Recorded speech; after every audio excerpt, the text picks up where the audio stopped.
justice for all.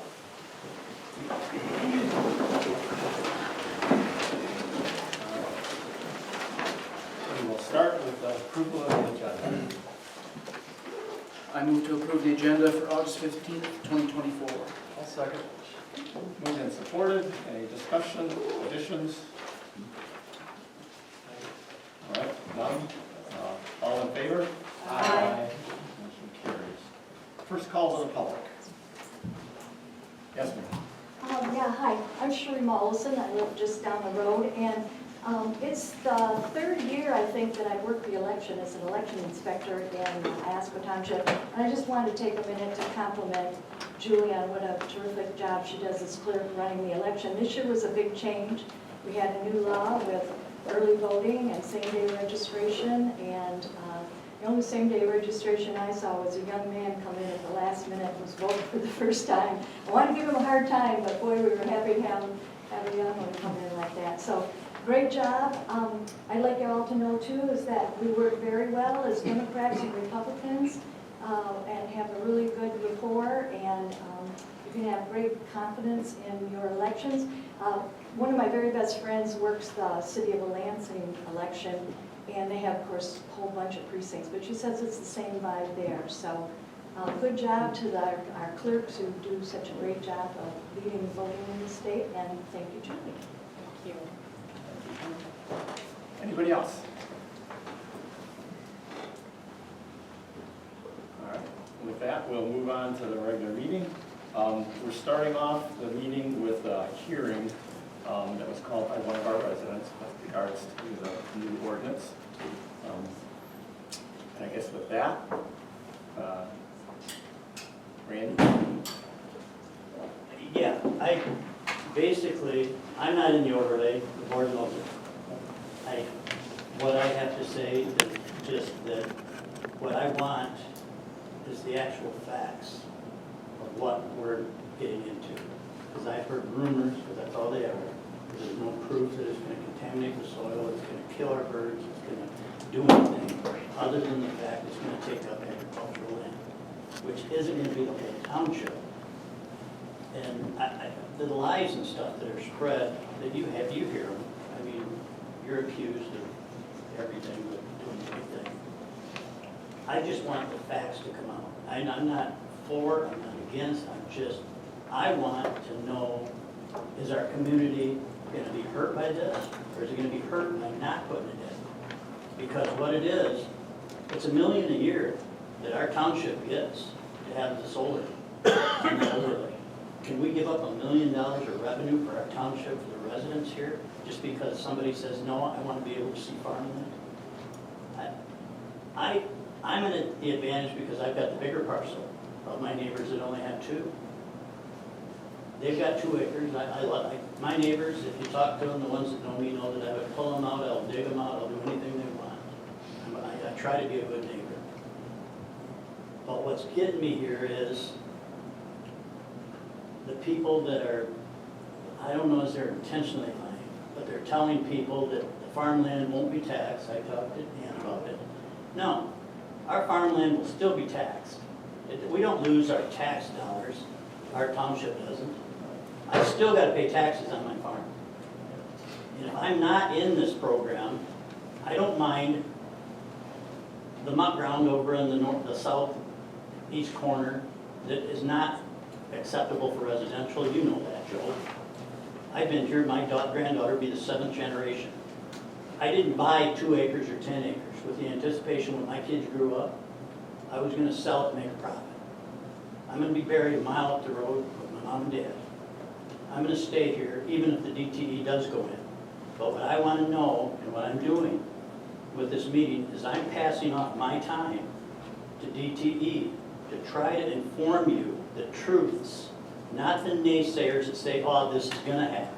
No, I want people that know what it is to talk to you guys and try to inform you.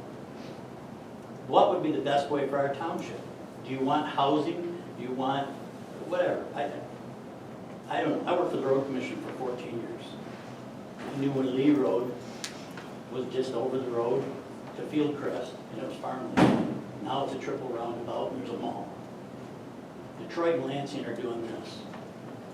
If I can put my farmland into a set aside for 30 years or whatever it is, I plan on doing it just for the fact that my granddaughter, in 30 years, I won't be here.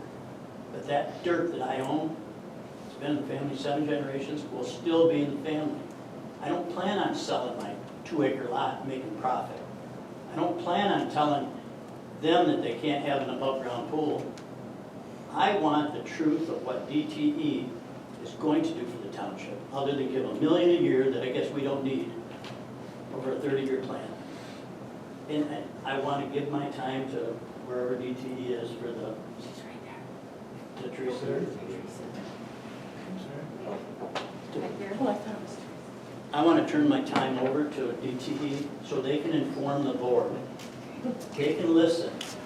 The people here can listen to DTE. And if they can prove DTE wrong or is a liar, I'm on board. But unless they can prove them lying to us, because they're costing the township revenue to not have it. And I'm all for this township. I went to school over here, I lived here, I'm gonna die here. I don't plan on selling my property for a profit. So I just want you to hear DTE's side of the rights and wrongs and what it is, so if I can. Yep. Thank you. Folks who've been attending some of the planning commission meetings over the last year might recognize me, might know a little bit about me because I've introduced myself several times, but I'll take the opportunity to do it again here tonight since I haven't been to a board meeting before. This is my first appearance here. My name is Emily Palacios. I'm a land use attorney and planner with Miller Johnson in Detroit. I have both undergraduate and graduate degrees in planning, and I worked as a township planning consultant for 9 years before I went on to law school to earn a law degree. I I'm sorry, I lost my train of thought for a minute. It's just to give you the context of,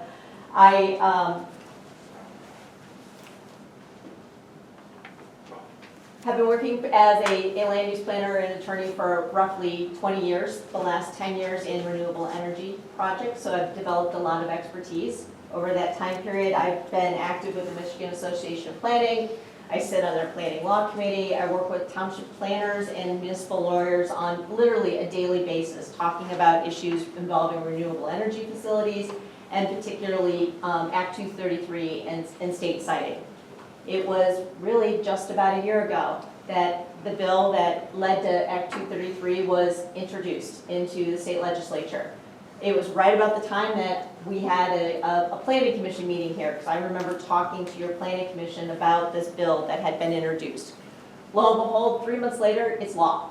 And they've enacted it very quickly with very few changes, despite really vigorous opposition of the Michigan Township Association, the Michigan Association of County Farm Bureau, everyone working to try to make changes to this bill and unable to get the legislature to budge away from their vision of a path to siting renewable facilities that was not a local path. Under Act 233,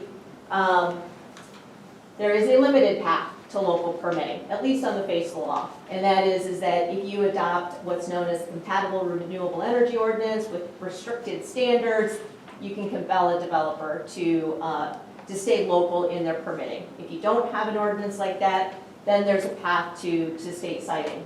But as a lot of us have been really studying the law over the last year and looking at what the opportunities there are under the law to preserve local planning and to preserve local zoning opportunities, there has evolved this concept of a workable ordinance.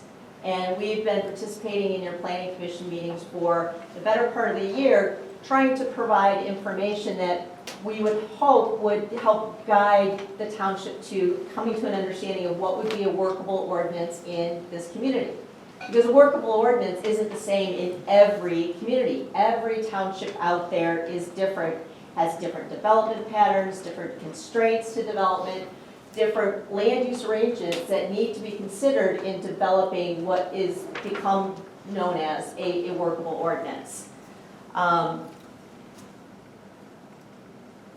We are now roughly 3 months shy of Act 233 taking effect, when this path to state siting will become one of the options to permitting these types of facilities, where there's not a CREO that doesn't compel it, and where there isn't a workable ordinance. And unfortunately, where we sit today, the ordinance that is being proposed in this township isn't one that is considered workable on objective standards, and it has to do with the setbacks, it has to do with the sound limitations, and some other features of the ordinance that make it unfeasible to site a renewable energy facility even within the 900 acres that you presently got targeted for a potential solar facility. And that's what we've been trying to encourage the Planning Commission, and we'd like to encourage the board to give some additional consideration to. There are 3 months left before Act 233 becomes effective. There is still an opportunity to, I think, achieve what would be a workable ordinance for this particular township.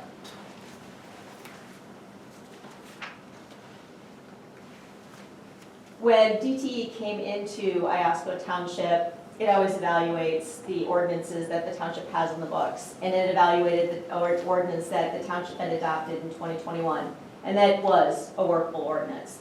Reasonable setbacks, reasonable sound limits, solar as a special land use, not within a solar overlay district, but setbacks and sound requirements that were workable. And when DTE approached landowners in this community about participating in and supporting a project in this community, it was with a vision toward local permitting. And we believe that those local landowners that agreed to participate and support a project that DTE might undertake did so because it was going to be locally permitted under the township's local ordinances that had been crafted with the input of the community and with the specifics of the community in mind. And we would very much like to continue down that path. We think our landowners very much want to continue down a path of local permitting under a workable ordinance such as you had before. And so with that, we are encouraging the board to consider additional amendments to the ordinance that you have in front of you to make it that workable ordinance so that permitting can stay local. It doesn't become a state siting situation. Sometimes we hear that there's a concern that, well, just because an ordinance is workable for DTE doesn't mean it's going to be workable for someone else. Trust me, if there were other developers interested in developing in this community, you would know they were here.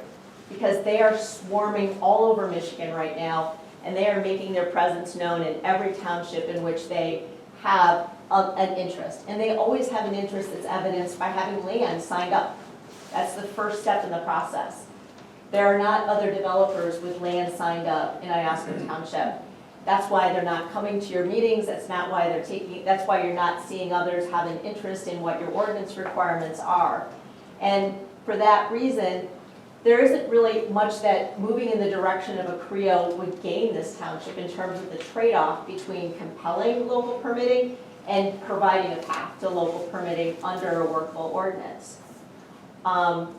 Some communities are concerned that workable ordinances might be dicey because different developers might have different ideas about what's being workable. You're in a unique position to not really have to worry about that. Over the months that we've been working with this township, we've provided all sorts of mapping that shows that the constraints here are such you're just not going to see extensive large-scale, utility-scale solar development. It's just not going to happen. And again, that position is evidenced by the fact that you don't hear from other people other than DTE. We're the group that obtained landowner participation and support for areas in the township that seem to be the most suitable for this kind of development. And for that reason, we think that, really, if you think about it, there's little risk associated with going the workable path rather than going a path that compels development at a trade-off. Because under that CREO, the setbacks are much more reduced than even under your current ordinance. The sound standards are much higher than even your current ordinance. There's no landscaping requirements. There's other factors that are just very restricted and limited in terms of your opportunities for development. And so with that in mind, and with an opportunity to be able to make, as a township, a policy choice, that you want permitting to happen locally and on your own, on your own reasonable terms, we would encourage you, as I said, to give more thought to the ordinance that you're entertaining, and looking at some of those standards that we've identified through previous correspondence as being those areas that if we can see a change there, we might, we can see a path to a workable ordinance and an opportunity to work with the township on developing a site layout that works well and that has a light impact on the land and a light impact on neighbors. One thing I want to just briefly comment on before I wrap up is I understand that there may be some debate in the community right now about whether your moratorium is expiring now or whether your moratorium might be expiring in 30 days.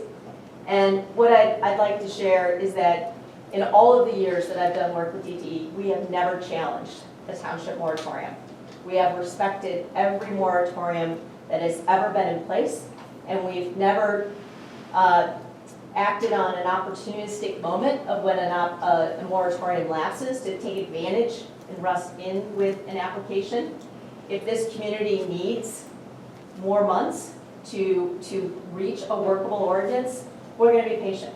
We're not going to rush to the door with something that is not yet fully thought out from your perspective. Plus, we can't actually really design until we know what you're going to do in terms of your final standards.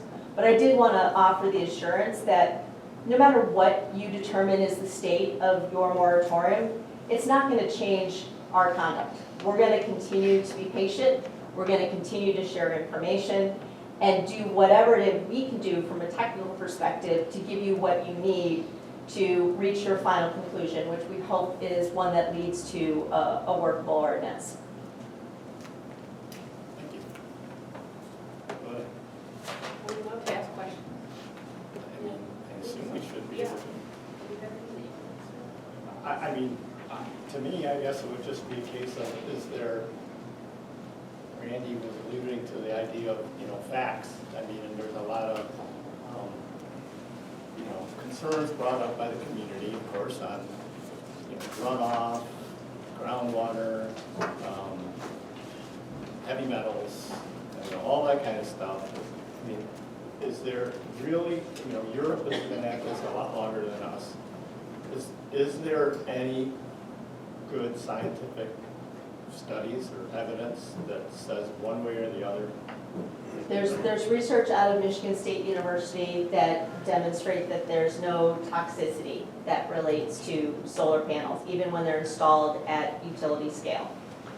They are the same panels that people install on their houses. They're more efficient than the ones that are on people's houses now because it's the latest and the greatest technology, and they now are able to generate electricity by light reflected off the top as well as light reflected on the bottom, and they move to follow the sun, so they're growing in efficiency. But they are the same panels that people put on their houses, and they are the same panels that people install in smaller arrays outside their businesses to generate electricity that can be used on site and then the balance distributed off site. So there's no evidence of toxicity at this scale. And that would also go to not only just soil toxicity, but groundwater toxicity. There are absolutely no chemicals used in the maintenance of solar panels. They stay clean by virtue of rain and snow, just like all sorts of equipment that lives outside. There's nothing that's done to, quote, clean them. In terms of stormwater runoff, solar facilities are not prone to causing flooding on adjacent properties. And the reason for that is because the extensive amount of ground cover that exists within a solar array. It's kind of hard to tell scale-wise when you're looking at a solar array, if you're driving down the road, how close those rows of panels are. And sometimes they can look like they're pretty close. Well, in fact, the posts on which the panels are mounted on are roughly 25 feet apart. And the panels themselves are roughly about 8 feet in surface. So pretty much whenever, almost in any position that the panels are in, there is 17, 18 feet at least of ground cover that's exposed to receive water that may be running off the panels. The University of Minnesota has done extensive research around stormwater characteristics of solar facilities and has come out with guidance that companies like DTE follow because it makes sense, because we don't want to be having water impacts on our neighbors, because that causes legal liability that we don't want to, we don't want to incur. So we want to retain the stormwater on our properties. And the way in which we do that is the extensive vegetation that gets installed between those rows of panels that has the effect of catching the stormwater as it comes off the panel and slowing it down as it travels through the grass, giving it an opportunity to be infiltrated by the soil and then taken up by the vegetation. And the University of Minnesota has proven that it actually works as a means of controlling runoff. So that by the time you get to the edge of the facility, there's no water really continuing to travel past the fence line. So really flooding is not an issue. Glare is not an issue. We do extensive studies about the panels, the positioning of the panels relative to the position of the sun in the sky on a 365-day basis, assuming sunny days every day of the year, to demonstrate whether or not there's any potential for glare and whether there's any steps that need to be taken to mitigate for glare. Those studies are all done up front and shared with the townships as part of the approval process, proving up no impact to adjoining non-participants. The sound levels of a solar energy facility getting to 45 dBA or being under 45 dBA by the time you get to the property line is absolutely achievable. Some of you have heard me speak at the Planning Commission before, have heard me say, I think the state standard of 55 dBA at the wall of the nearest non-participating dwelling is outrageous. That's just outrageous. There's just no reason for that. It's achievable to make sure that the facility doesn't generate more than 45 dBA by the time it hits the property boundaries, a boundary with the non-participant.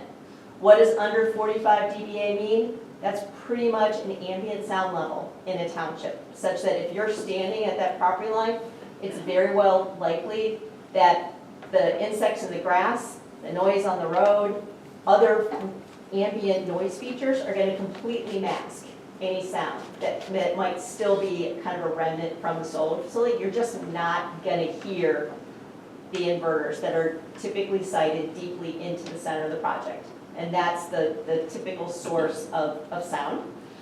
Happily, because it's solar, those inverters barely work at night. And so one of the issues often with wind has been, what is the nighttime sound levels? The turbines are turning at night when people are trying to sleep. Solar facilities don't really generate at night when people are asleep because the sun's not available. And so those inverters that create the real source of any sound within the facility are even quieter at night than they are during the daytime. And all of our sound levels are measured at those daytime worst case environmental levels. So when we come in with a report that says we can achieve 43 dBA, 42 dBA by the time we get the property line because of where we've sited the inverter, it's going to be even quieter at night because we are testing at worst case, loudest scenarios, peak time during the day, peak generation. So in terms of environmental impact on more of like the human scale, in terms of sound and glare, those impacts are almost non-existent in my experience and proved up as such through reports. And in the odd instance where it's not, where the report shows something else, there are ways of managing it through the way in which the facility is operated or landscape screening is added. And I think the last thing that I would want to highlight in terms of some of the work that's being done in this area has to do with landscape management around these facilities. Where PA 116 lands are involved, there's the state regulation around the type of ground cover that's added, the pollinator species that have to be planted within the fences, which really goes to also that stormwater management piece, because those plants really help support that technique. Outside of the fence, the areas are planted.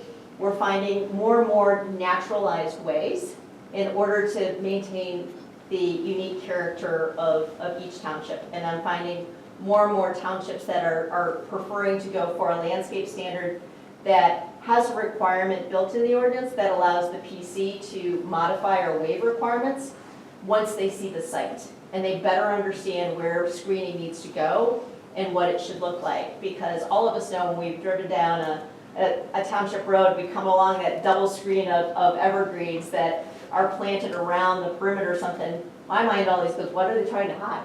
What's back there? There are better screening techniques available that will not lead you to go, what's back there? What are you hiding? More integrated into the landscape with a mix of species, native species, and also maintaining some farming around the edges so that it doesn't stand out in the community. And these are all things that can be achieved through good site design and dialogue between a community and a utility or a developer who's seeking to do a project. One of the things that we particularly do is where we have non-participants, we try to move that landscaping away from the fence, right up around their property line, if that's their desire, to provide them that immediate effect of screening and not have it be something that's 100 feet away on a fence. I've had instances where the property owner said, yeah, I want it 100 feet away on the fence because that's the way I like my view. I'm good with it. But the point being is we don't go in with a cookie cutter approach. We're really trying to tailor something that meets the needs of individuals that are going to be closely situated to the project. So those are my highlights of sort of facts and risks associated with these kinds of projects. Anybody else? Any questions? I have one. So my biggest concern is that you guys have land leased that is far greater than our proposed overlay area. If the overlay district were to stay intact and some sort of agreement we were able to come to, how I need a true guarantee that it's just the overlay district, that there will be no other projects in Iosco Township besides that overlay district. So I think we've expressed our view that we would like to see the overlay district boundaries modified somewhat. I don't recall that, but go ahead. At Planning Commission, I think we have talked about. Besides the 990 acres? I think it's the configuration of the 990 acres. It leaves out, it likely leaves out land that would be viable and could be incorporated that we have under agreement. Here's the thing, is we've done the constraints analysis enough to know where it makes sense to sign up land in this community. We do try to keep projects compact because it's very costly to be running collection line underground between arrays that are way spread out. It's not a sensible approach to a project. So we do try to consolidate things, but until the township reaches a final determination regarding its basic zoning standards, setting aside the overlay district, it's very difficult for us to engineer what a project's gonna look like. And so we haven't definitively said we've got something here or something here, but I do think that it has been our desire to see some modifications of the boundaries of the overlay district. What that means in terms of, is it plus 50 acres, plus 100 acres? I can't say specifically tonight, but we have, I believe, expressed a desire in different settings to continue to look at the overlay district boundaries so that we have a project that overall makes sense. But we don't have a desire to do a second project, if that's the concern. There's not a phase 2 out there. When a solar energy facility gets developed, you have what's known as a point of interconnection that you're planning on using that is with the transmission system. And it is a specific number. It might be 100 megawatts, it might be 150 megawatts, but that is your position in the queue comes with a defined number of megawatts. And so that's overall what you're trying to design to. There is a point at which, when you're in the queue with the transmission operator, where you have to commit hard to that number. And once you commit hard to that number, you can't vary that number by more than 10%. Otherwise you lose all of the fees that you've paid to get to that point, and they really use the fees to discipline you to be good about your number. It's incredibly costly once you commit to that number. And then not only will you lose your fees, you get sent to the back of the line. And so DTE, I believe, has a point of interconnection number for this community, so we know what we're trying to design for, but until we have clear direction on how, what your requirements are gonna be, we can't truly know what it would take to try to hit that number with some accuracy. And that's where some flexibility around the land comes in. I'm working on a project right now. Can I stop you? Oh, sorry. So, Can I just, yes, let me just add, so for example, you have 900 acres in your overlay district. We are likely, based on the land that we have signed, although we haven't designed the project yet because we don't know what to design around, and there's a lot of cost involved in that, so we're waiting to determine what we're designing around. The 900 acres would be enough for us to build a project from a cost-effective standpoint and everything else. And based on the land that we have signed, we would likely have less than 900 acres of solar panels, okay? What doesn't work about the overlay district is that not all of that land of that 900 acres can be used because of all of the constraints. So we're not looking to develop more than, so let's just pretend that 900 acres was all usable, okay? That would be enough, but that 900 acres isn't all usable. Right. So that's where, when we are saying that we're not going to do a phase 2, and we're not going to come back after additional land, that's 100% accurate. What the concern is that with that 900 acres, we can't actually develop the project based on all the other constraints. So if you looked at it from this perspective and you said, okay, 900 acres is equivalent to, and I didn't do the math on this, so I could be off, but let's say it's equivalent to 4% of your township's land, okay? We would be willing to look at staying at 4% of your township's land. It just might be this way a little bit versus this way a little bit. Does that make sense? yeah, I know what you're saying. Right, it's when you draw a square, parcels in that square might have wetlands that really displace, buildable area. I When understand. just outside the square, we've got something that's flat and level that Okay, could be I used. understand. Okay. I'm not trying to be rude, but I know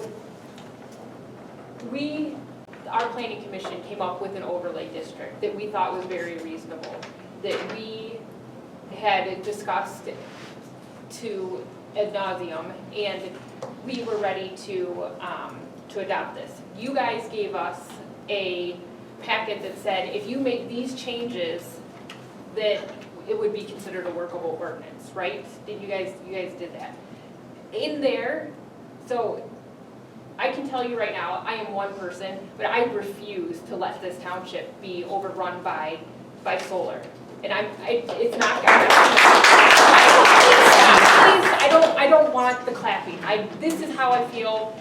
I'm not gonna let it happen as long as I sit in this seat, but we agree with that we have to do our part, and that doesn't make everybody happy either. So we agree to do our part, but I'm not doing our part. According to the attorney we spoke with, says we have to meet a demonstrated need. We were going way above and beyond the demonstrated need.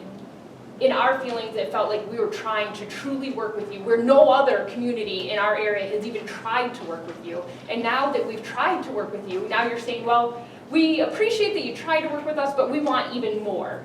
I mean, I just feel like I'm so frustrated because we have tried more than any other jurisdiction that I have heard of to work with you. And when, in our attempt to work with you, it's not good enough and now you want more.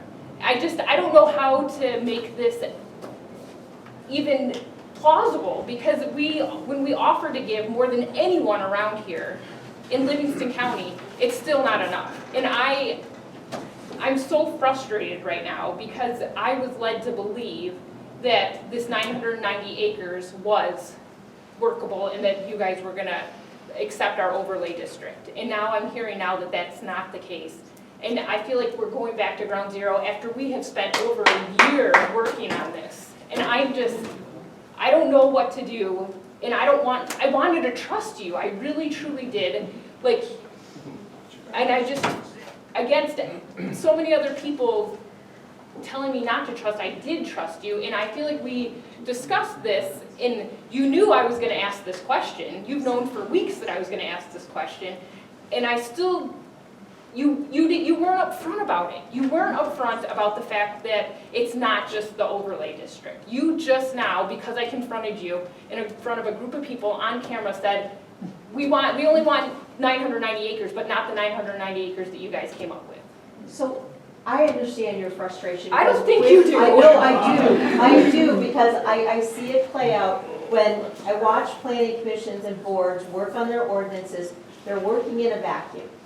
They don't exactly know what land's gonna be used, and they don't exactly know how it's gonna play out. They don't know exactly how how many non-participants are going to be impacted. It's hard when you feel like you're operating from a vacuum of information, because we can't tell you exactly what we're gonna do, because you haven't told us exactly what we're gonna do. And yes, 990 acres of developable land will work for us, but not 990 acres, a third of which is wetlands or steep slopes or wooded, because we don't remove trees as part of these projects. We try to work with level land so that we're not doing grading. Our objective is to have as little impact as possible. But based on the packet that Julie was just referencing, I still don't see sort of the area that you're discussing that might be able to be massaged into this to make it work. I just don't. I mean, I've stared at this for hours, and I just can't make, again, I was also under the impression that we were to the point where, okay, what you guys have worked on might work. I had no idea you guys were gonna come back and say, well, you might need to change those lines a little bit because it doesn't work for us exactly. Like, I get that it doesn't work exactly, but I don't see where we've been expressly told that. So this is where overlay districts can become challenging, when it is the community that's mapping them. And we did write a letter questioning whether the overlay district was the right technique here. Because I'm sure you did. Because it causes you to have to try to guess about information that you don't have directly in front of you. Where is the right place to put it? Overlay districts are a technique that was traditionally used to do things like protect steep slopes and protect wetlands and protect shorelines. Things that a planning commission can very easily identify and delineate. Where is going to be the best location for a solar facility? And Trustee, to your point, it's not even all just the natural features. Some of it is, how do you get an inverter that has enough, panels connected around it that it is functioning at maximum efficiency, and how are those inverters connected? It's more than just, balancing the natural features. It's then also balancing the physical components of the development against those natural features, so you're avoiding them and you're trying to be efficient at the same time. The art and science behind this is a thing, and it's a thing that you don't have in front of you to be able to vet against your overlay, and that is a point of frustration, and I acknowledge that, and because I see it over and over again. What I have seen is that once planning commissions and boards are able to see a layout and see that, of the 900 acres that might be part of an application, there's actually more like 500 acres of panels, because there's the setback areas, there's the wetland areas, there's the woodland areas that are being left in place. And that's just, even we've been providing maps to show conceptually what's going on, but the maps that we use in actually doing layouts are far more detailed in terms of why lands are being set aside, why other setbacks are being put into place, and lands being segregated away from development. So I fully appreciate your frustration, and I don't dispute that it's a tough position because you don't have as much information as you would like to be able to know that you're making, you're making a decision that is one that puts everybody on the right path. And I would like to add, I did speak at the planning commission meeting about how the overlay district wouldn't necessarily work for us. I spoke about that at a couple of different planning commission meetings, just based on the fact that there are so many other constraints. So Yeah. we did talk about that at some planning commission meetings. So I have never come to this meeting to not be truthful. I am more than happy to answer questions. We don't have a design for a project because we can't design around what we don't know yet. And so, the information is at the county in terms of the signed land. I will say we don't show up here with maps of all the signed land because there's some not nice things that happen to landowners that sign. And so that's not our place to bring that when we don't know if it's going to be able to be used yet or not. But I've never tried to not be truthful and share information and answer questions. I've never been asked a lot of questions in these meetings, and so we're more than happy to do that. If this planning commission says, will you bring us a map of all the signed land? We can do that. It's public record of the county. I'm sure there's a lot of people in this room who already have that information. But it doesn't mean we know that we're going to use, we might not be able to use all that land because of constraints that impact it. I know that the people that have lands, I was FOIA'd that in the beginning of this. So I know who has leases, relatively speaking anyways. Sure. So I just wanted to finish the point I was making about overlays, where overlays have been more frequently used in renewables, and Huron County led in this way, is where they created an overlay district, and then developers, as they went through the process, would come in and propose where the overlay would go. And then that was at a point in time where you could make a judgment with more information. It's hard to put up an overlay district in place given the information that you presently have. I acknowledge that. And we're just saying we don't think that the 990 as it's been laid out is going to be enough to accomplish a project given the constraints. What that would likely mean is if you had an otherwise workable ordinance, we would come back and ask for an expansion of the overlay district or some modification of the overlay district boundaries to achieve a project within those workable constraints. But if you're trying to put something in place now and doing so with the promise to the community that it's never going to change, well, then that's probably a problem because we would come in and we would ask for a change. And I'm just being, completely honest about that. Because we likely can't live with the boundaries as they're being shown. Not talking about a much greater project, not talking about future phases, just still talking about the same project we've been here talking about for more than a year in that general area, but not quite with the boundaries that are being squared off presently. Regardless of which side you choose.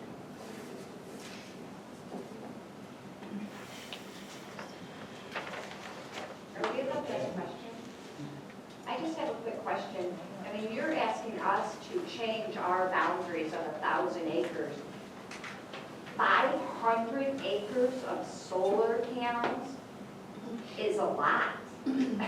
We're offering 990 acres. Can't you tweak your project instead of asking us to give you more of our land? We're a small township. We're not some big, huge, giant township. And like Julie said, we're way over what we should even be offering. What is that? Why don't you Demonstrated tweak? need. Yeah, demonstrated need. What is the Why aren't demonstrated you tweaking your project to fit what you have here? I want to know the answer. I do. Money. Well, what is the demonstrated need? I feel feel like we have worked with you more than any other, as I said earlier, any other community around here. We have endured a lot to try and make this work. And what are you doing to try and work with us then, I guess is my point. If we, yeah, go ahead. I'm sorry, before you answer, I wanted to, you had mentioned that you hadn't gotten a lot of questions, and invariably that's true.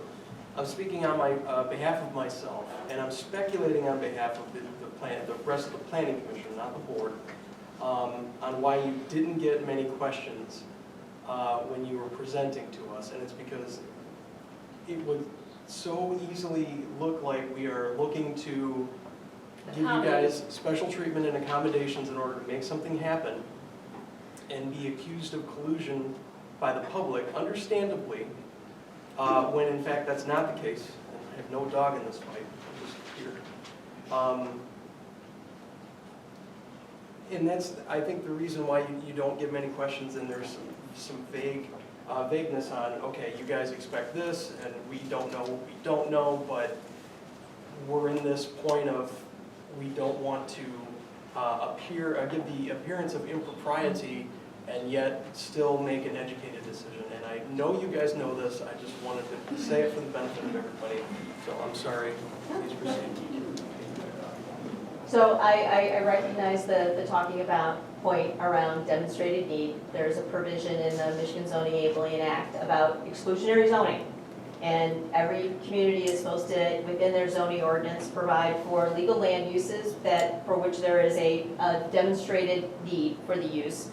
It's not just limited to the township. That's not the specific language of the statute. It goes further than that. It talks about the surrounding area, I think is how it's phrased. But it's not limited to just the township boundaries. And if demonstrated need were indeed the rule in which we all operated under, we wouldn't have a Costco. We wouldn't have other large land uses. We wouldn't have natural gas plants that provide most of the electricity to most of the people in this service area. We wouldn't have a lot of land uses if townships all stuck by the principle of demonstrated local need.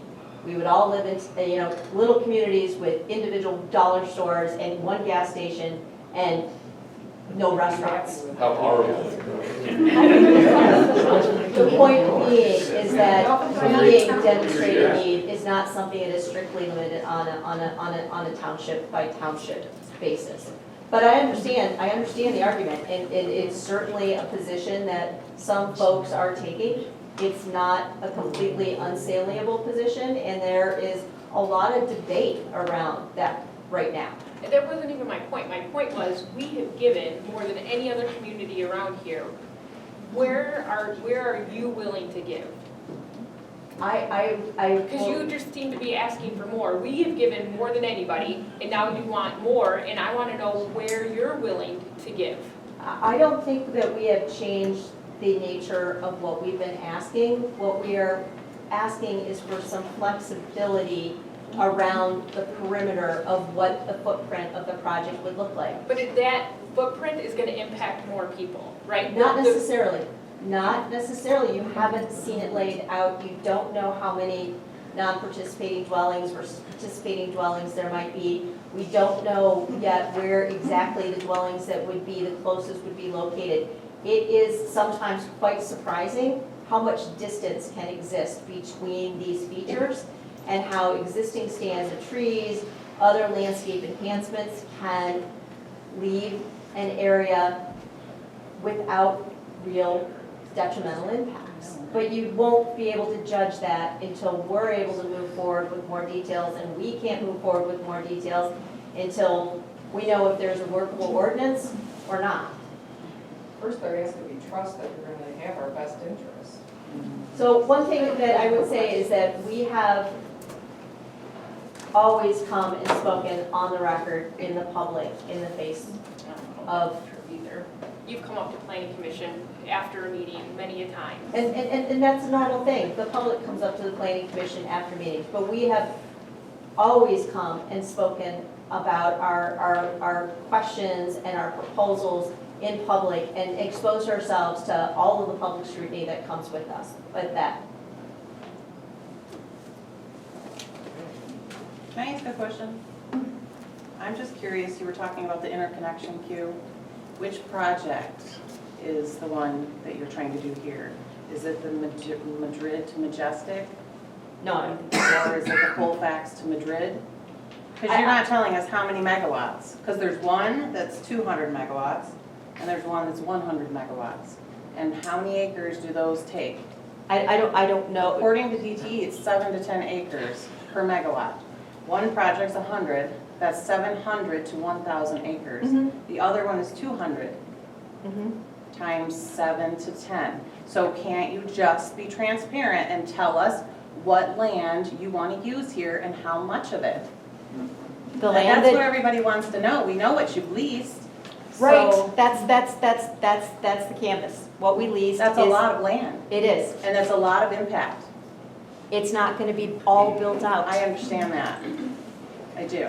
Okay, then you understand that But to put in 200 megawatts times 7 to 10 acres per megawatt, I am not remembering the precise number of megawatts for this project. I should have looked it up before I came in tonight. And I do not have the name of its position in the queue. It is not a 200 megawatt project. There will never be a 200 megawatt project in this township. well, there's one in the queue, and it's one of the two, so. Go north of here.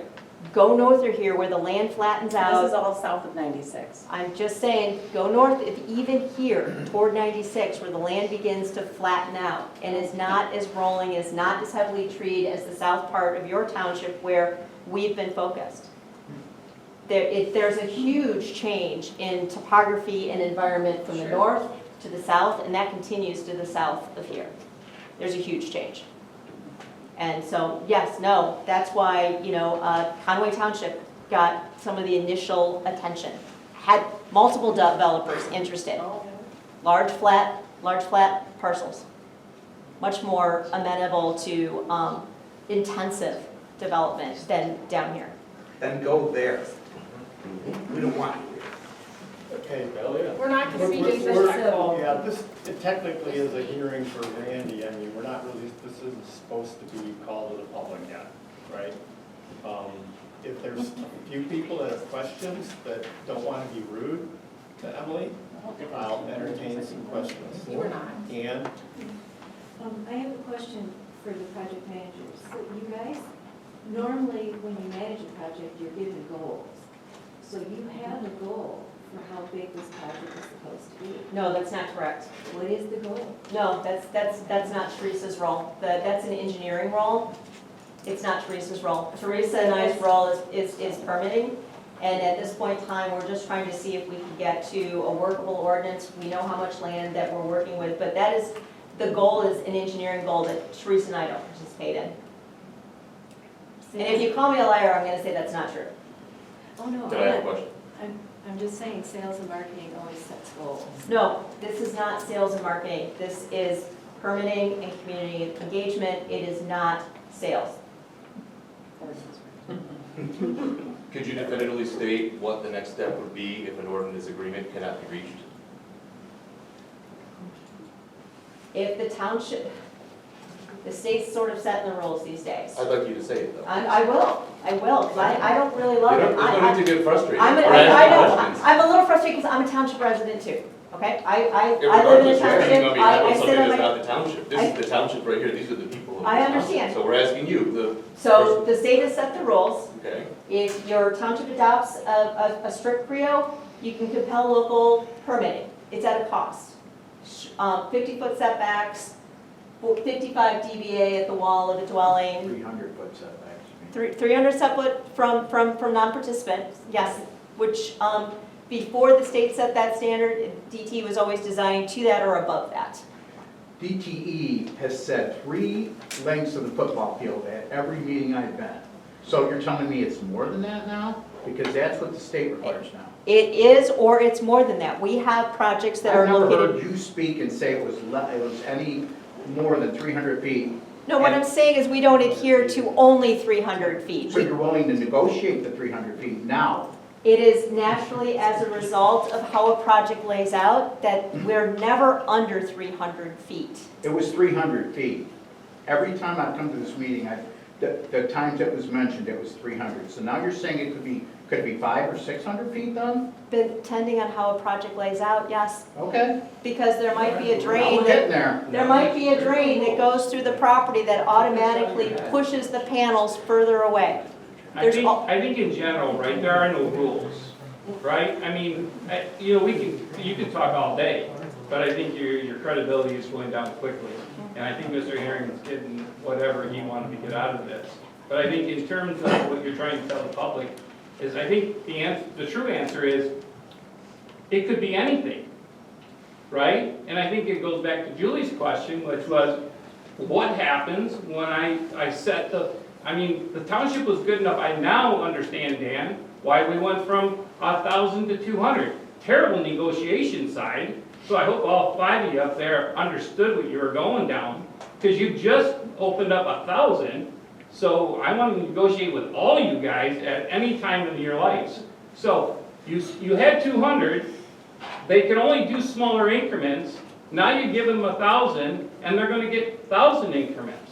So you have to be careful what you've talked about and just assume that it's any size. Their job is to put panels wherever they can, however they can, in the most efficient manner. Whether they're 100 acres, 200 acres, or 2,000 acres, their job is to find that spot of land that has, obviously, now we found out, that has very little money put into the land. Otherwise, they could get rid of the trees. They choose not to do that, because that costs more money. If it costs more money, then the project that's a lot more and doesn't tar out. If it doesn't tar out, so you have all those things that they have to worry about. And I think you just need to say, you don't know the size of what is going on here. You don't know how much bigger you want the 1,000 to be. You might want 2, you might want 3, you might want 5. Okay, You don't know. I would like to, back to this gentleman's question, what happens if we don't have a workable ordinance? They're gonna apply to the state. And the state, which everybody has all said, has very minimal requirements, very minimal setbacks. I'm not That is, disagreeing. that is, Not disagreeing. I'm just saying. okay, I there's just no wanted to limit. I felt like that got lost in No, there somewhere. I'm just saying that her You limits. know, we don't come up with something Well, that you works, should it come will up go with to the something, state. right? Pivot. You have to come up with something, but what she's saying is, I can come back tomorrow and ask for another 1,000. And 2 weeks, 2 months from now, she's gonna be back here again asking for another Or 1,000. she can go, they can go to the state and Exactly. get whatever they want. Right. Except So- that we've So then never make talked it about 5 a then. 3,000 acre project. We've never talked about a 2,000 acre project. Semantics, No, yeah. Doesn't matter what the actual individual numbers that were Right. spoken of, if they can be altered later on in the course of the project. And that's where the trust comes in. There you go. Yeah, until there's an application, you're not gonna know, obviously, right? I have in my It's hands a matter of. a proposal from DTE in Chesaning Township before they apply for a permit with the county, and it outlines acreage, setbacks, and everything. So why can't DTE do that here? They've already. I got said- this last month. I was at the meeting, and Okay, they, let her talk then, please. Yeah. okay. We submitted our application to that township, so they have, that's an actual application that we designed around their setbacks.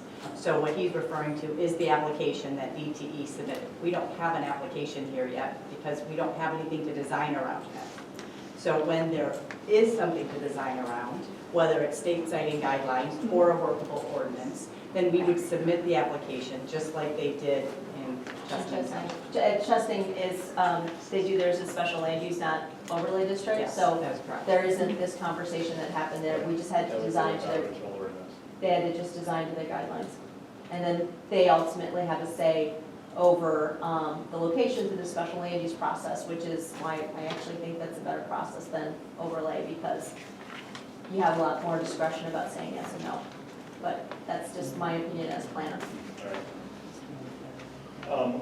I guess Emily, unless you have more information, I mean, it's the purpose of this was for Randy Yeah, to I just express. wanted to know. I got accused of holding up the Yeah. ordinance and everything else, but no, I all guess- I want to do is, I want to move on with the meeting, close the public hearing, unless Randy has more And the rest of this. I would like to know where my personal property rights come in. If people can just say, okay, Randy, we don't want you to plant corn this year because we can't see your pond.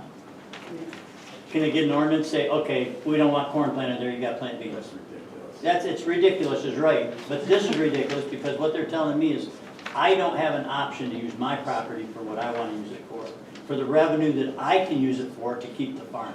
Because if I can't keep the farm, these people are gonna hate having $1 million homes, built 100, 150 of them, and their taxes go up and they can't afford to live here. They'll be in the same boat I'm in. Yeah. Unfortunately, Randy, I understand your feelings. You know, We- your wife's family's been here as many generations as mine. Yeah. There's always a limit on what we can do with our property, right? I know. That's the reality of it. But when your neighbor tells you you can't shut your windows, So, we're gonna keep working through this one way or another, right? Because the bottom line is the way it's headed, if the state takes it over. exactly. But will you admit, Joe, will you admit that my calling for this meeting had nothing to do with postponing the ordinance voting? Because you could have had my meeting 2 months ago and voted on the ordinance. Because there's a rumor going around that I'm just holding this up, and I'm not.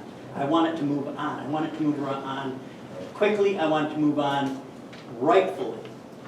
But I don't want people threatening me or anybody else because of what we think. I wouldn't accuse you of that.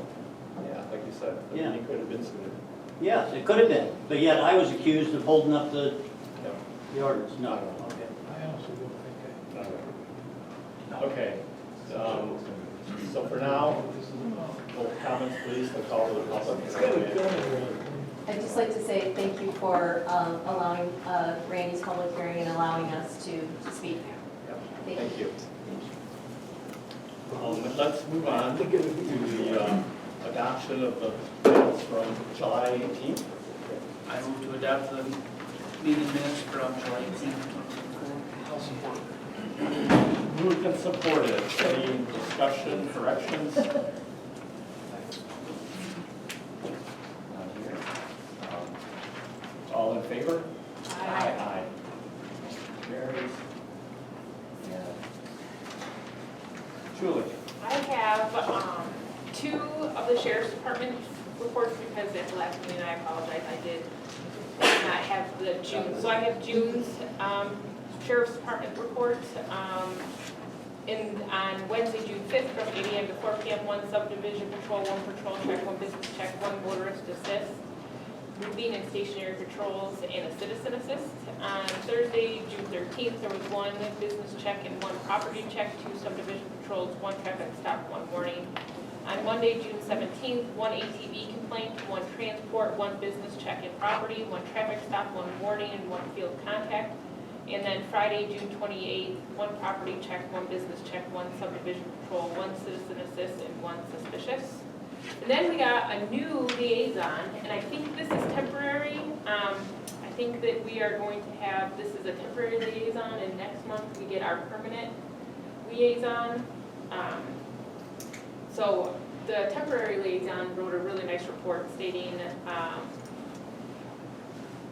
and I'll just read it. During the month of July, the township received 32 hours of dedicated service. This includes 37 self-initiated calls for service, 7 traffic stops, and 3 dispatch calls for service.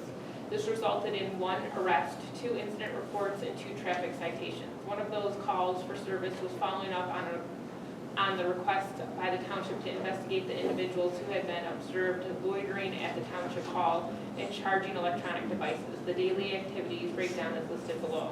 So July 1st, they had 3 property checks, 4 subdivision patrols, 2 traffic stops, 1 fraud complaint, 1 traffic detail, 1 citizen contact outreach, 1 incident report, and 1 traffic citation. On July 9th, there was a 4 neighborhood patrols, 3 traffic stops, 4 subdivision patrols, 1 welfare check, 1 report, 1 arrest, and 1 traffic citation. On July 20th, there were 6 property checks, 1 traffic stop, 9 area checks, 1 suspicious vehicle, 1 incident report, 1 field contact, and 1 traffic citation. On July 26th, the area checked. There was one building checked, one traffic stop, and 3 subdivision patrols. The only other thing that regarding the Leeds County Sheriff's Department report is, I was told by our current liaison officer that for the November election, we could choose that day to have a dedicated patrol officer. We could choose that day to have an officer here in the township. To use our hours for that. Yeah, and if it would be all right with you guys, I think I really would like to have that. November. Okay. So November, I've dedicated that week will be on election day. And then on to the August primary election. So I am sad to announce that we came in 3rd this time for early voting, but with that being said, so we were in 3rd place with 4.2%, and 2nd place was 4.21%, and 1st place was 4.27, was Conway at 4.27%. So it was still very, very close, but we were 3rd in overall turnout. But you can see the back, we had 414 voters come for all types of voting, whether that's early voting, absentee, or election day. 414 for 28.4% out of precinct 1, and 550 out of precinct 2 for a total of 30%. So we were just under 30% turnout for the entire election, which is pretty standard, unfortunately, for a primary election. So then you can see on the back is my report that the county had, for early voting, had an average of 1.58%. So we were way above the county average for early voting for turnout at 4.2%. We spent $4,348.79 less than we spent on the presidential primary. I'm happy to say that I reduced the cost by that much for this election. So I still, so the turnout for a general election is usually around 70% versus the 30% that we have for a primary. And so, but I'm still I'm gonna try and keep the lower number of election officials still, and then have some on standby if we need more for early voting. I'm gonna try and just stay on top of it and have somebody, my deputy Stacy said that she's willing to be flexible and come in when needed to be a 4th person for early voting.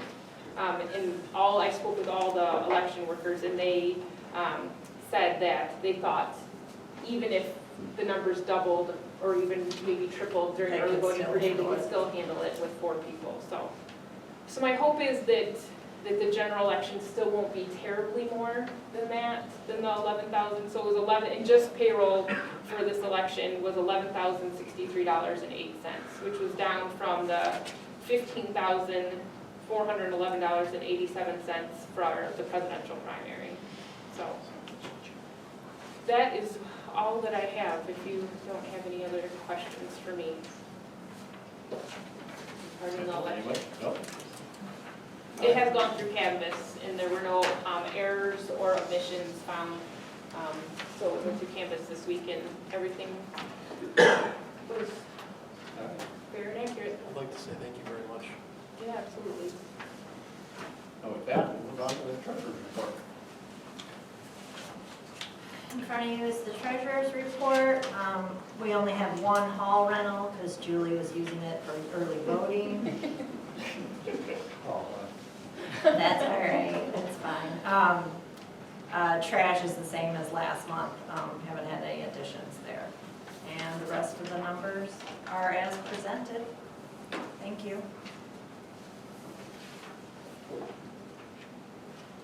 All right, then pay the bills. So I will make a motion that we pay $102,869.88 in township bills.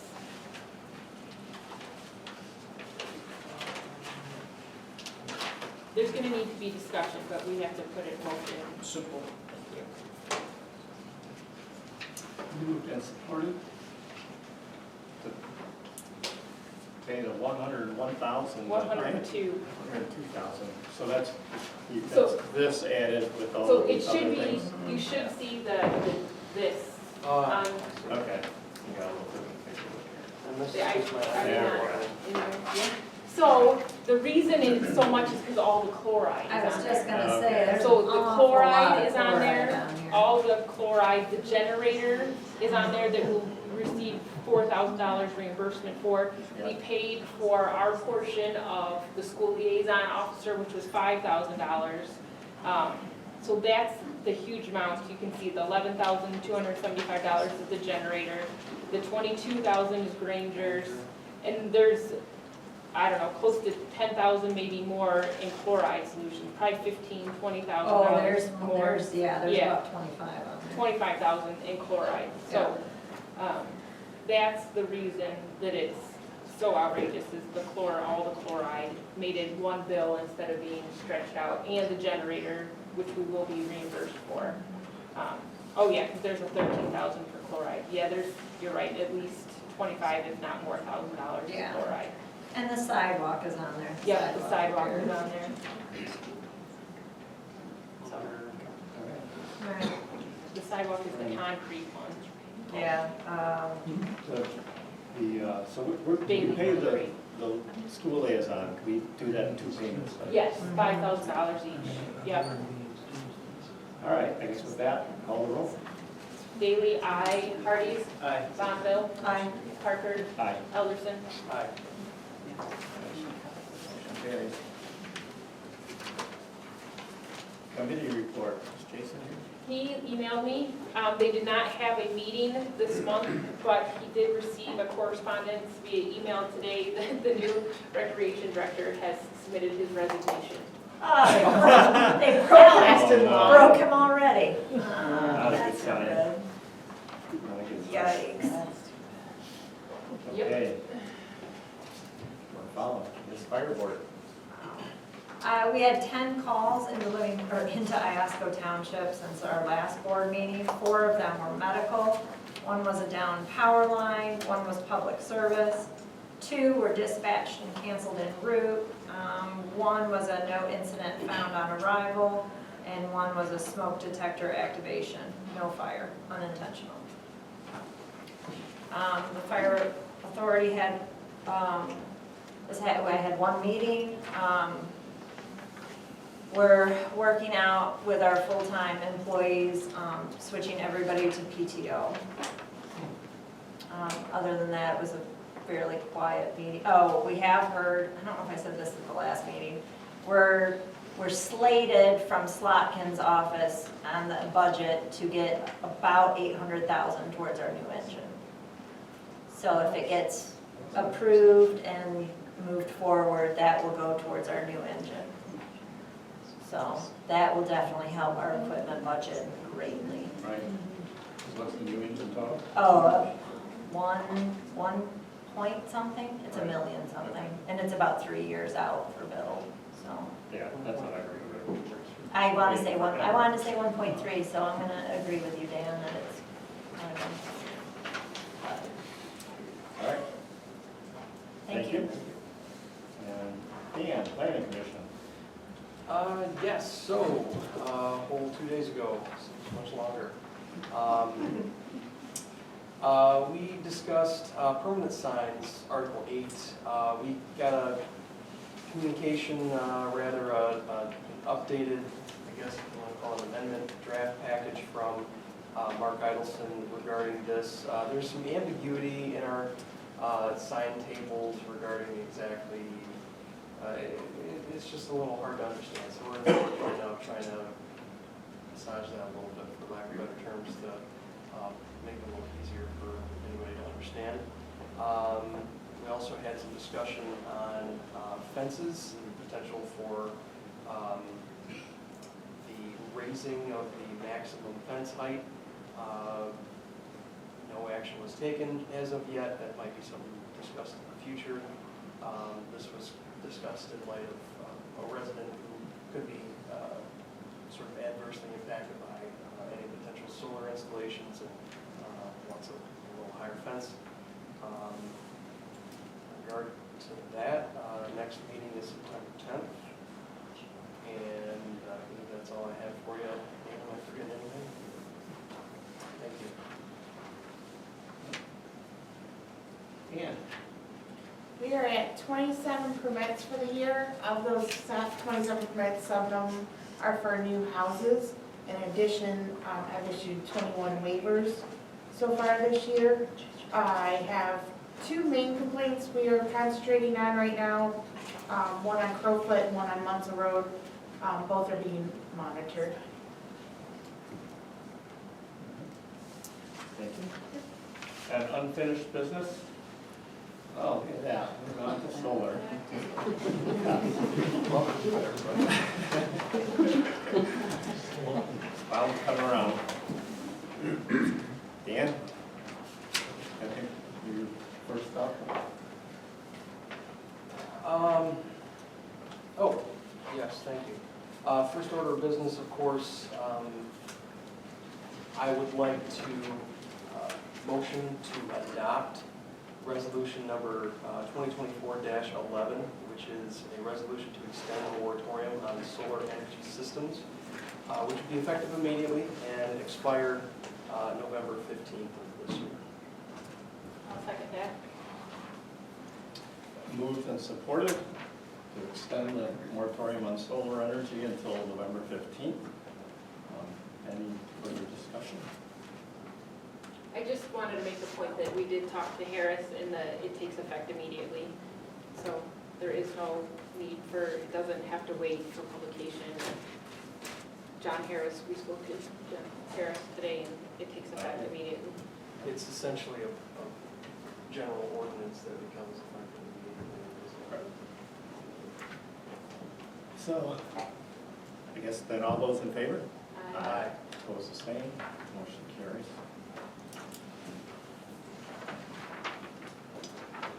And on to CREO discussion. Okay, so I've been not as emotionally charged as Julie about this issue. But obviously it's a huge issue for the township. And what everyone here, we have no idea what's going to happen in the end with all of this. The attorneys all have their different views as to how it's going to play out, but no one's going to tell you what the final result's going to be, right? Because we don't know. What we do know is that if we don't have a CREO in place by November, the opportunity or the really option is for the developers to go to the MPSC. The MPSC has very little rules, we know that.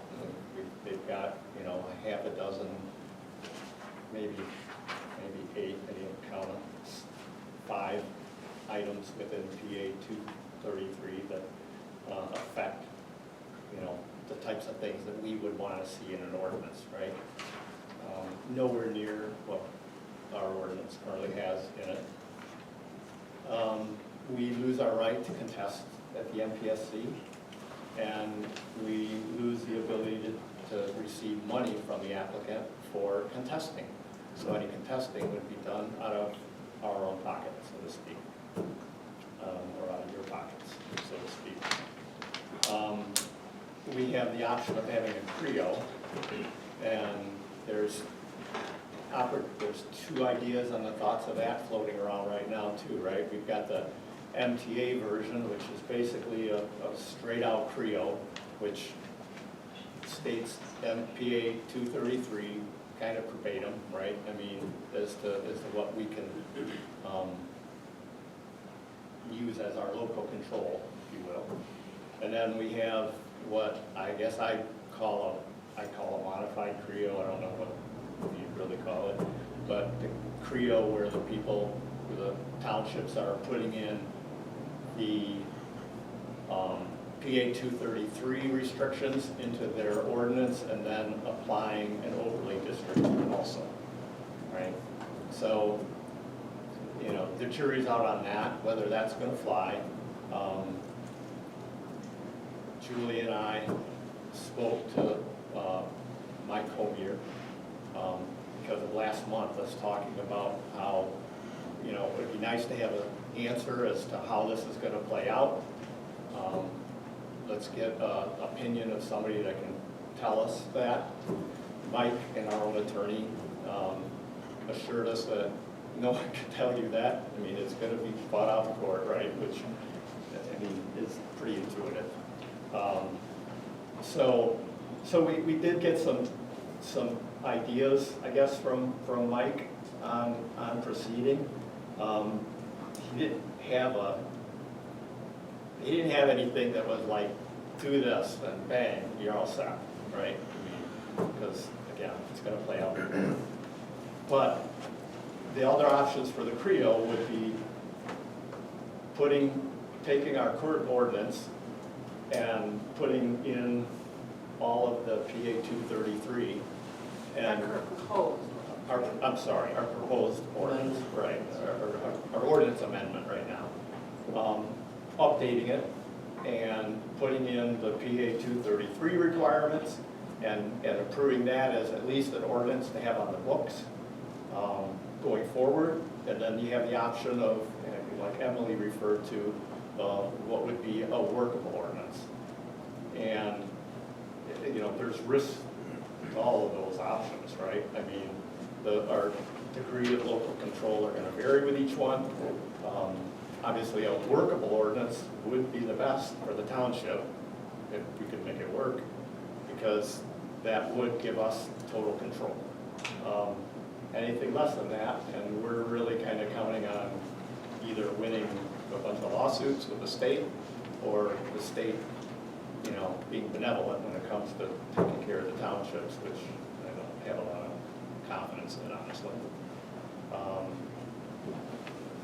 So, one of the things that, let me put my notes here quick here so I don't miss something.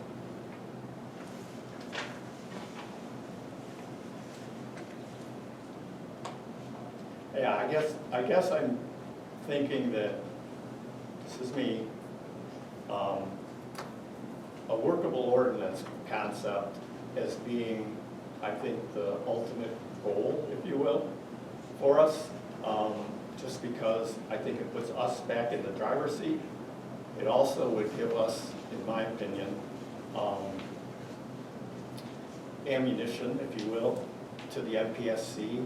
If somebody were to come in here in the future trying to say we don't have a CREO, and going to the MPSC to circumvent us, we then have the ability to go to the MPSC. We can show them that we have a workable ordinance, and we've demonstrated its application because we have a project going in that has been agreed to with the workable ordinance. And personally, I think the MPSC would have a hard time saying, we're going to approve this other one, this other project that doesn't use that. And the case I bring to point is, and somebody could correct me if I'm wrong, but my understanding was that I had heard this secondhand. So if somebody out there in the secret community that knows otherwise could correct me. That when the legislature was putting together PA 233 originally, their setbacks were not 300 feet. And I believe I heard that Sarah Porter actually stood up in a meeting and explained that if 300 feet is good enough for DTE to use as their best practices, why is it good enough for other people? And lo and behold, the final thing came out with 300 feet in the bill, right? So obviously somebody is willing to listen to reason. And I think if we had a workable ordinance, that would just be a prime example of that, where a company has come in, they work with us, put something together that everyone might not be thrilled with, but everyone could live with. And we protected our township from carpet solar panels, so to speak. Again, these are all my thoughts. So, in lieu of that, my suggested anything we would do would be to put the PA requirements into an ordinance. And I'm thinking of doing something like, I was originally gonna make one motion, but I think what I'm leaning to is making two separate motions. And I guess I'll just make the first one, and then we can have discussion and vote on it. I just want to go on record of trying to put something through, because if we don't, we are going to be at the mercy of the MPSC in 3 months, and I really hate the thought of that. So I move that we update the existing draft ordinance with modifications to include the PA 233 restrictions, and also to include a statement which I would ask Mr. Homier to provide to us how it would be written, but that would also include a preclusion of the applicant using the benefits, I guess you would call it, of PA 234.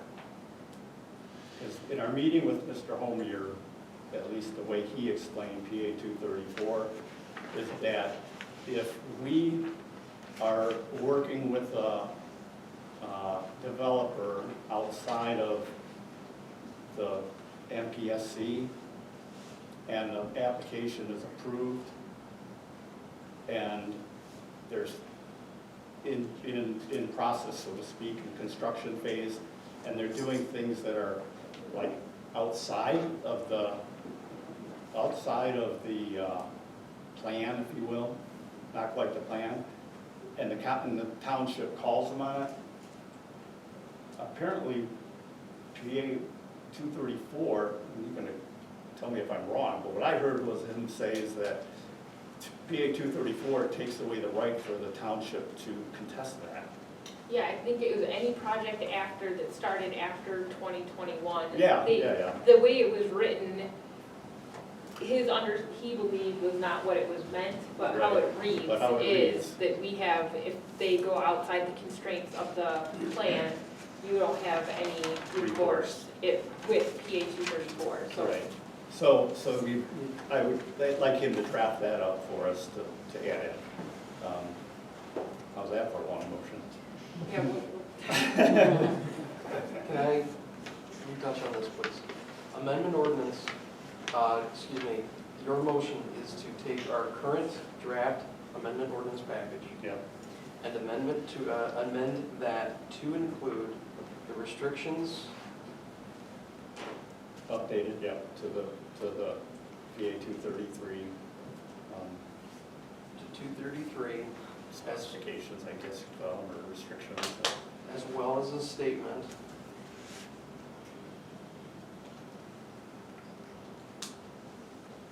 excluding section 234? Excluding the use of the provisions of PA 234.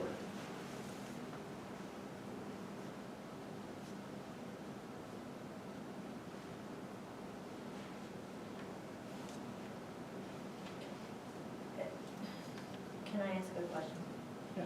So, under this ordinance then? wait, we should have a second and then we can discuss. Okay, So, yeah, so I'll second it. Thank you. Go ahead. okay. So under this ordinance, if a developer applied under this ordinance, Homier's gonna write it, so they're waiving their rights to PA 234. 234. Correct. Gotcha, okay. I just wanted. Thank you.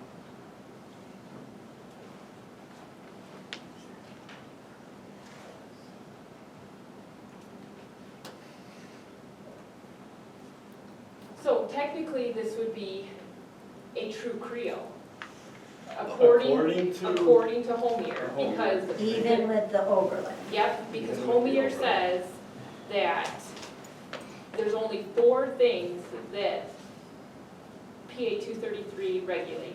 And as long as we change the draft ordinance that we have already to include those 4 things, to be more lenient in those 4 areas, it is a compatible renewable energy ordinance. Even if it has an overlay in it. Technically, there's 5 things, 5, I apologize, 5. I thought it was 4, 5. A number of things. a number Yes. of things. Okay. So, So that is technically a CREO according to legal counsel. yeah, which may or may not be proven. Right, to be the which case. may end up in court. But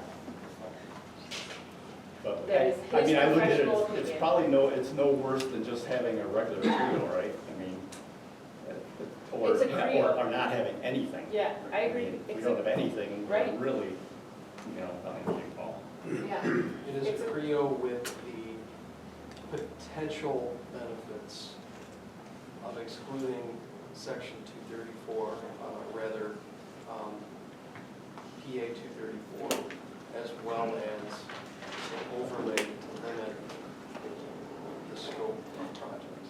Is that a correct statement? well, it's a CREO. The Homier says that it doesn't specify in the language of Act PA 233 that we can't put it may have been their intent, but the language does not say that. It's a court battle. Yeah. So, according to him, in his expert opinion, he says that we can do this. So, So if the state catches on that they left this loophole, they're gonna have to catch on before November. Final ruling supposedly comes out in September. Okay, so if come September, they find this loophole, Which they have to know about, right? then we would still, I mean, I'm just saying, as a township, we would still have time, because we'd already have this CREO with a we would just take the overlay out and still have a CREO. Like, we would still have a No. workable thing, or no? I don't think so. No, I think that we're just gonna have to wait and see what happens because. well, it's kind of leading into my second, Yeah, Oh, okay, I will hold my questioning. yeah. that's, my second. it's good, it's just that we are trying to keep as much of our ordinance that we spend the time, effort, As and money much of the draft creating as ordinance. we can. Got And it. he says that we should be able to keep all of it except for those 5 points that says that we have to address. And by he, you're referring to? Mike Homier, who is said to be the expert in this area. That is, huh? Time will tell. Yeah.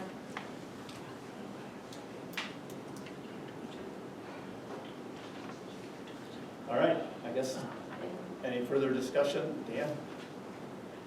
I think I understand it. I don't think I have any further discussion. All in favor? Aye. Aye. Opposed, the same. Motion carries. And that leads me to my second motion. I would also like to move that, because, as I said earlier, that I still think that a workable ordinance is the best way to keep the state out of our business.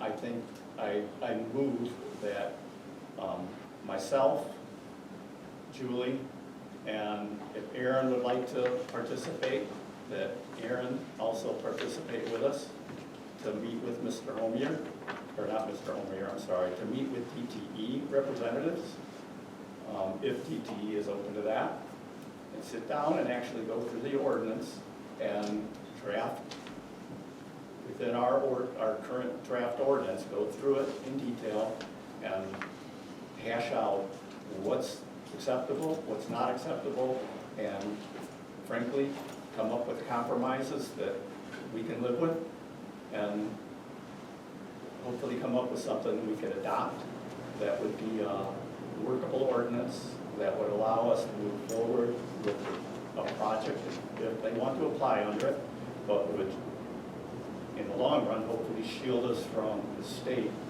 dictating what we're going to be doing in our township. Sorry, another long motion. You can paraphrase that.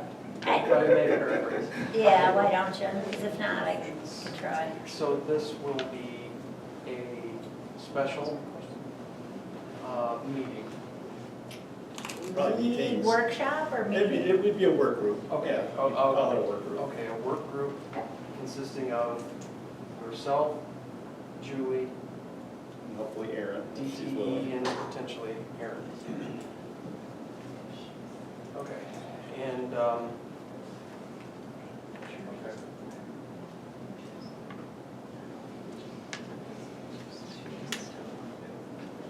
Sorry, I interrupted you. No, you're rephrasing, you're cleaning up the motion? You're You're putting it into words, you're yes. putting it Thank you. into less words? For things on- Yeah, for Julie, actually.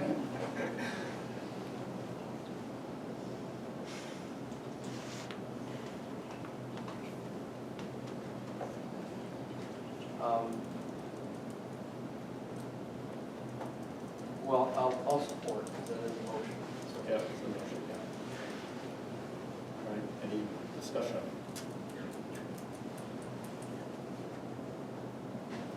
No, I was thinking that, no, I guess that isn't. You're both, it's not spending, We're not spending any money. no. Wait, no, because you're meeting with, oh, yeah, you're meeting with DTE. Sorry, you said home here and that got us all screwed up. Okay, that's fine. Nope, all right. So you'll have a workshop to talk about a workable ordinance. That's not a CREO ordinance, that's a workable ordinance. That's Okay, so we're gonna attack that, you're gonna basically work this from two sides. Correct. That's my only question. Okay.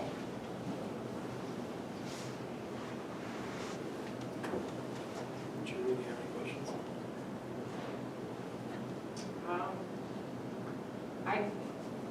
Are you willing to be part of the? Kind of put on the spot, but. Yeah, I'm not asking for an answer tonight, but I would hope you would. My question was actually going to be to DTE, how implementing the provisions in 226.8 impact, our ordinance for their project and what they want to do, because that's the million-dollar question. We shrink the bound or the setbacks and take away all the other sticking points. Does that help with their project and what they want to build?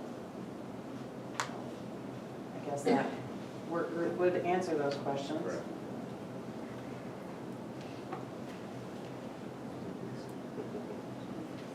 Can you wait for Randy to come with them?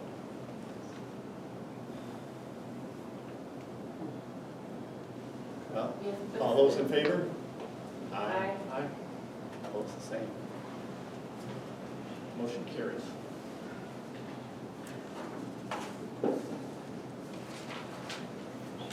Okay, new business. A resolution on the table. This is the resolution to establish the millage rate. We have to do this each year. For the 4029. Be at the 4029. Then we'll make a motion to adopt resolution 2024-10. Support. Moved and supported. Pass 2024-10 resolution. Any discussion, I should say. All in favor? Aye. Opposed, the same. Carries.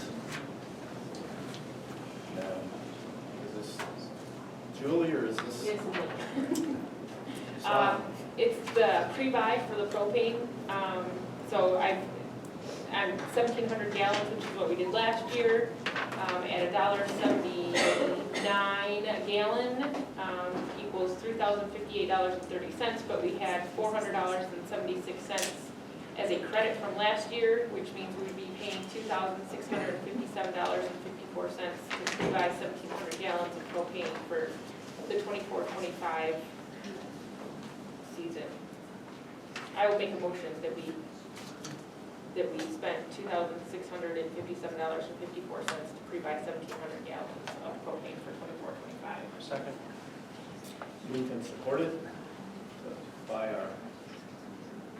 pre-buy our fuel gas. Any further discussion? It's about the same as last year, wasn't it? I think it's less. A little less. Yep. Pretty sure. I know we're paying less. So it's gotta be, yes. I think that's what Parker was for us too. Call roll? Daily, aye. Elderson? Aye. Parker? Aye. Hardy? Aye. Monville? Aye. Motion carries. Okay, on the board member comments. John? None at this time. Dan?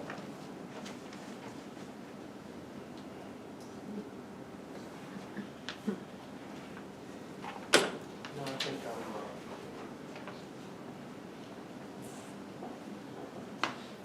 Julie? The only, I know it always says, Oh, Hardy, he always you're right, says I me always first, skip- so I should just I gotta switch it. skip the wrong order. My only thing was, I talked to Amanda about this, it looks like the state is mandating that earned sick time, the Earned Sick Time Act to all employees, to all employers and all employees, regardless of the number of employees or type of employee. So pretty much the state is mandating that we offer sick time to all of our employees. It's going to be accrued. Employers must grant employees 1 hour of paid sick time for every 30 hours worked, subject to annual maximums. And we're actually considered a large employer because we have more than 10 employees. So we must provide, large employers must provide 72 hours of paid sick leave, so that means up to 72 hours. Still has to be accrued for every, is it 1 hour for every 30 hours? So just so that we're all on the same page and know that that has to be implemented, I believe, February 21st of 2025. So not so distant. So I just wanted to make sure that we were all aware of that and knew that you have to come up with a tracking format for that. And maybe I should contact Iosco. I was gonna say, I'm sure a payroll company will have some sort of, Yes. I mean, it's gonna take a month and, it's gonna take a while for our deputies, well, maybe not during elections, for But you. there, after that, but after this year, there shouldn't hopefully be any, and if next year. Right, it's gonna So take them a like while. yes. Our Takes that many employees hours. to collect 30 hours, it's gonna Yes. take a little while. It's That's the not same gonna be reason that you huge. got the PTO for the. We're switching to no, well, yes and no. We're doing it preemptively and PTO is just easier to keep up and use it how you're gonna use it. You don't have to lie that you're, sick. You could just use your PTO.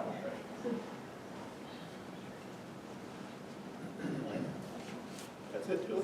That's it. Did you want to announce the movie? Oh, yes, I do. Thank you. I just put three times. Movie in the park. Movie in the Park, the 22nd, next Thursday at sunset. There's gonna be a movie, the library has Sunset. invested. Yep.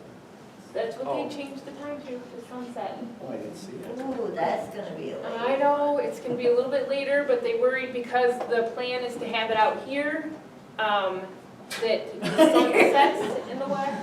What? Just a fly dive bomb me. So the plan is to have it out here. The library has invested money and effort into this, so please tell your neighbors, tell your friends. It's been posted on the website and I've sent it out. If you haven't signed up for those notifications, please sign up for notifications so you can be notified about township happenings. Oh, Grandpa's but- somewhere. What's the name of it? Grandpa's?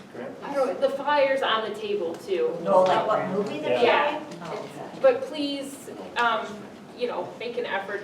The library, we pay into the library taxes, and so they're trying to bring back to the community, and so I'd like to, if we can, to have a good showing for, they've put in like over close to between $400 and $500 to bring this movie to us. And so I don't We want have a it. new director, and she's Yes, very good. enthused. Yeah, so please invite your neighbors and friends to come out and watch a movie on the lawn here at the township. If the weather is inclement, we can bring it in here. I don't know how, it seemed like that screen would be taller than the ceiling, but we will try and keep an eye on the weather and make provisions for if it's inclement weather. But that's the hope, and all brought to you by Fowlerville Library. So, thank you, Ann. for the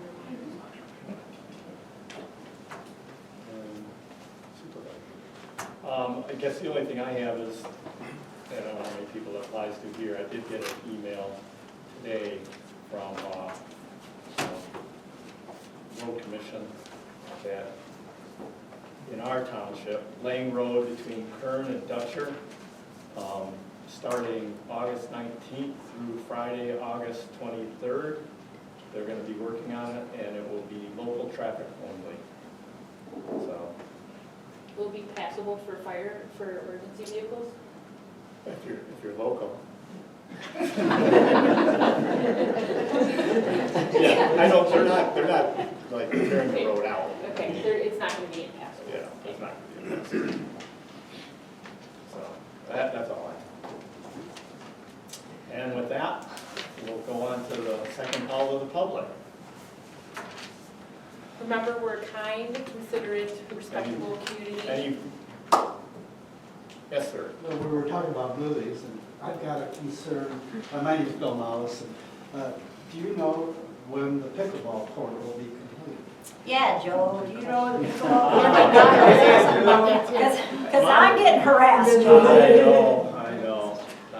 I apologize. This summer has not been going quite like I planned.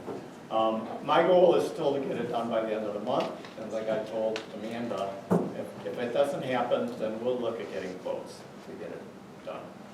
Thank you. You're welcome. Anybody else? Yes, ma'am. I just want to say that my land happens to be involved, and I'm glad it is.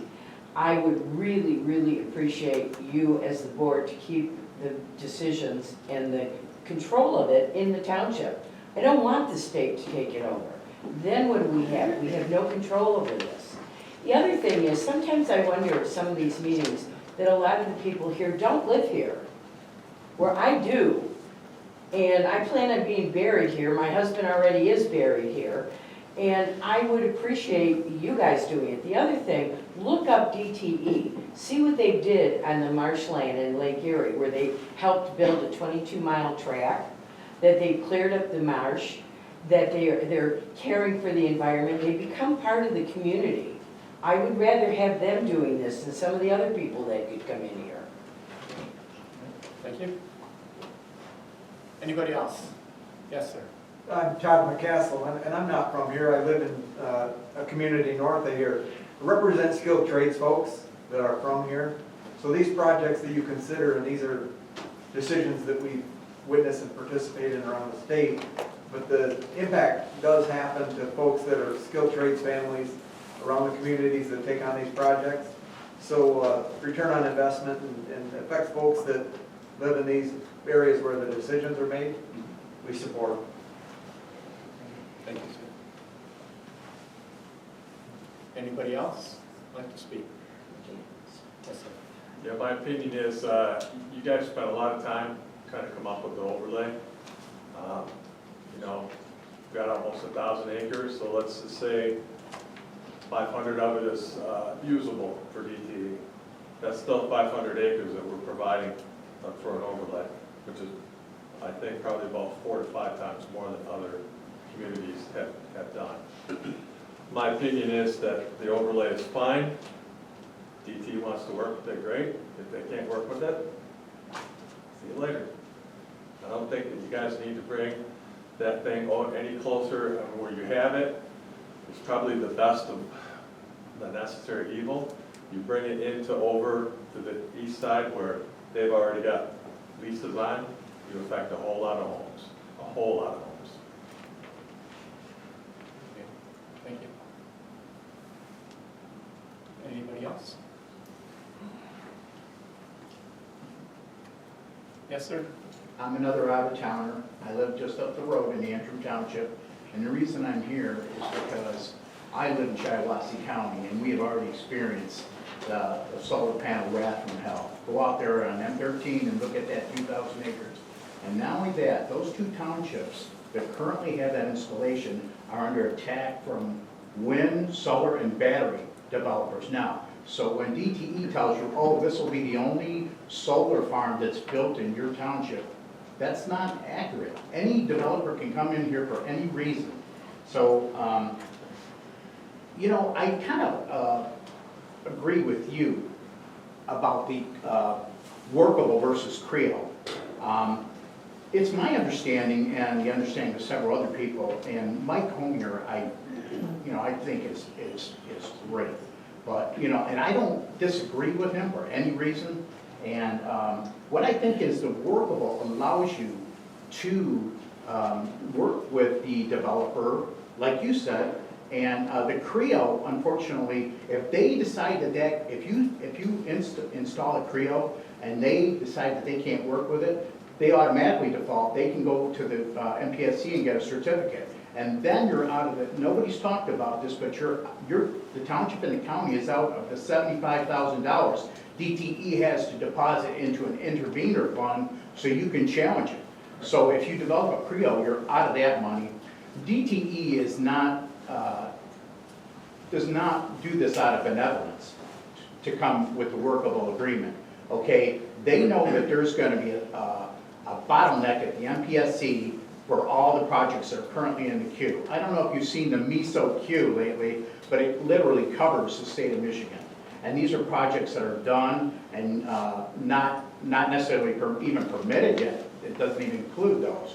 But by the way, the $2,000 per megawatt, that's only guaranteed right now if you go through the MPSC. It's not, it's considered a grant unless you hammer something out locally, okay? So you want to make sure that that gets carved in there. And I think that if you guys are serious about keeping all residents, the thing they say about, I negotiate labor agreements. And the thing is, if everybody walks away and nobody's happy, you probably got a pretty good agreement. And,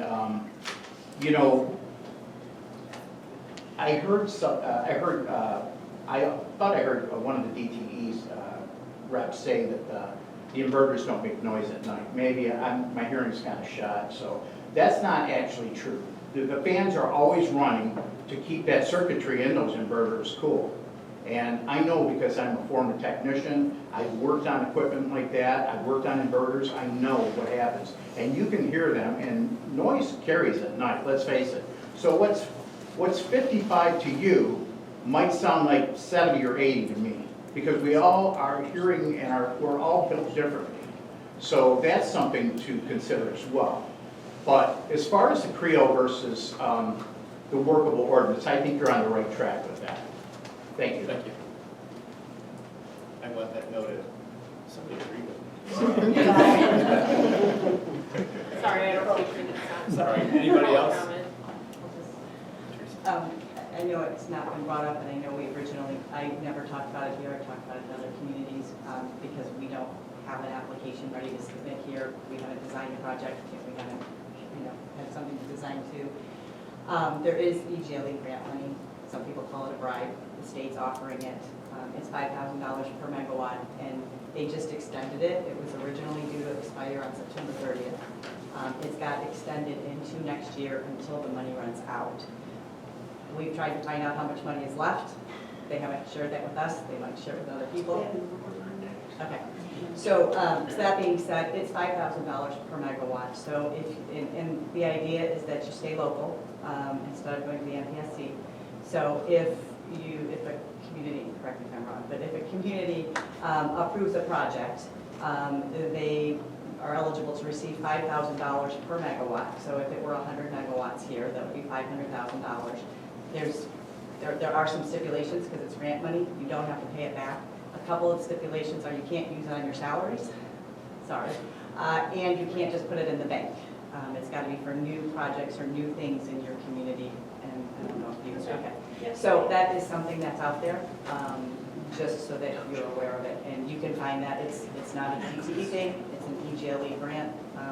You can look into that a little further, but just wanted to make you aware of it since it's not expiring on September 30th. It's not a competitive grant, it's first come, first served. Thank you. Anybody else? Well, with that, I'll entertain a motion to adjourn. I move to adjourn. Second. Haven't been able to second All anything night. all night, Dan. I'm gonna be glad to get rid of you. All in favor? Aye. Thanks, everybody.